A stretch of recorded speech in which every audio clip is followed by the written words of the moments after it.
Welcome to the Slop Farm. Enjoy the video. In this video, I will explain how to make creamy salad dressing.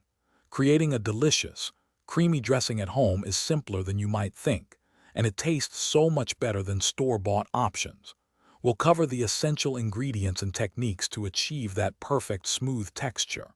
You'll learn how to balance flavors and ensure your dressing stays emulsified, ready to elevate any salad. Let's get started on crafting your new favorite dressing.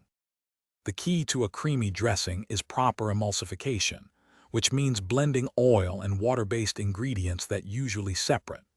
The best way to do this is by slowly adding your oil in a thin stream while vigorously whisking. Alternatively, a blender or food processor can achieve a stable emulsion with minimal effort. This process traps tiny oil droplets within the other liquids, creating that smooth, rich consistency we all love. Once you have your creamy base, it's time to get creative with flavors. Fresh herbs like chives or cilantro can add a vibrant, fresh note. For a touch of sweetness, try a teaspoon of honey or maple syrup. Don't forget spices such as garlic powder, a pinch of paprika, or a dash of cayenne for a little kick. Taste as you go and adjust seasonings to perfectly match your salad.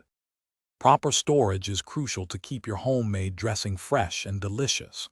Always store your creamy dressing in an airtight container in the refrigerator. It typically stays good for about 5 to 7 days.